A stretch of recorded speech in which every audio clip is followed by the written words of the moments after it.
प्रिय भाई भौणी माने आज भिडियो आपण मान जीवन एक बहुत बड़ प्रश्नर उत्तर देव जे मनीष मरी जावा पर कौन हुए मृत्यु पर सबकि शेष हो जाए कि आम केउठा को जाऊ स्वर्ग कौन सतरे अच्छी पुनरुत्थान कौन अटे एवं सबुठारु बड़ प्रश्न हेउची मु मृत्यु पाई प्रस्तुत कि आज आम मनीषर कथा नुहे और भय देवाई कौन प्रकार कहानी नुहे किंतु पवित्र बाइबल कौन कुहे से कथा देखा तेणु वीडियो को शेष पर्यंत देखु। मोर प्रिय माने मनीष जीवन स्थायी नुहे बाइबल आमको मने पकई दिए जे ए पृथ्वी रे जीवन स्थायी नुहे आम जन्म नेउछु बड़ हेउछु पढ़ुछु काम करूछु परिवार गढ़ुछु एवं दिने ना दिने ए पृथ्वी रो जीवन शेष हुए।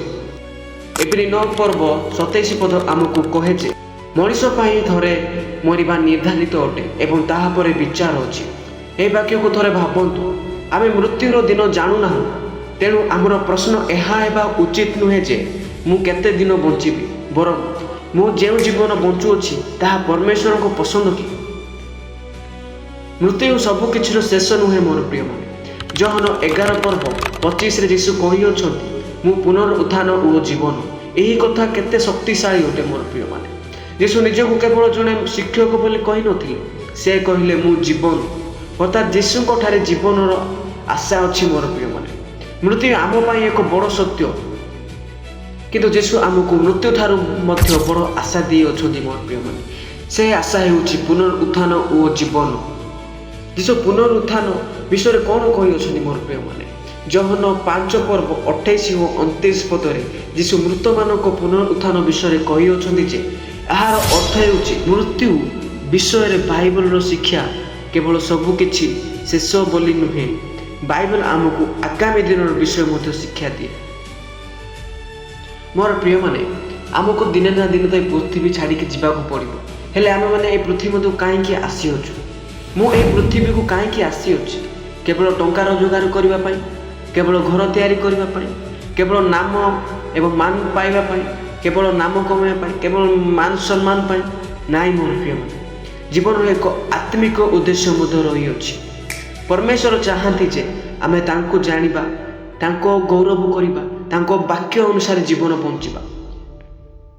मोर प्रिय माने यीशु अनंत जीवन आशा आम मानक मध्य दियंती।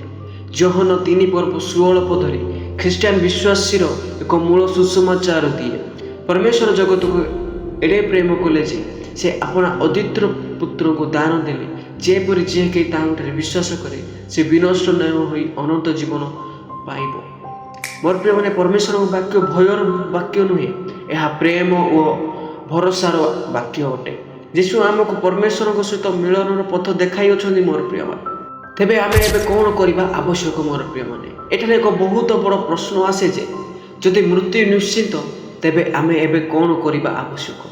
उत्तर हेउची आज ही परमेश्वर को निकट को आसतु आज ही बाइबल पढ़िबा आरंभ करंतु आज ही प्रार्थना करंतु यीशु ही आज ही यीशु को ऊपर भरोसा रखतु निजको 3टी प्रश्नर उत्तर दियंतु। मोर प्रिय निजको 3टी प्रश्न पचारंतु जे प्रथम प्रश्न मोर जीवन में यीशु को स्थान केउठी द्वितीय प्रश्न मु परमेश्वर को वाक्य अनुसार जीवन बंचुछि कि तृतीय प्रश्न मोर आशा मोर भरोसा ए पृथ्वीर वस्तु रे ना यीशु को ख्रीष्ट ना यीशु ख्रीष्ट ठारे अछि। ए 3टी प्रश्नर उत्तर आपण निज हृदय रे दियंतु। मोर आजिर वाक्य को गोटे कथारे मन रखंतु जे मृत्यु पर जीवन यह सत्य आम जीवन मध्य मृत्यु यह सत्य अटे किंतु यीशु आमको आशा दे अछंती। आमे मृत्युर समय जानू ना किंतु आमे आज यीशु को बाछि पारिबा आज तांको निकट को आसी पारिबा आज तांको वाक्य अनुसार चली पारिबा तेणु भयर नुहे विश्वास जीवन बंचतु। मोर प्रिय माने आसतु मोर प्रिय माने कि समय प्रार्थना करिबा। हे प्रभु यीशु आमको तुमको जानिबा पई एवं तुम निकट रे रहिबा पई सहाय्य कर। आम हृदय रे थिबा शून्यता को तुम शांति रे परिपूर्ण कर। आमर चिंता और भय को तुम हस्त रे समर्पण करूअछु। आमको प्रतिदिन तुम वाक्य अनुसार चलिबा को शक्ति दियो।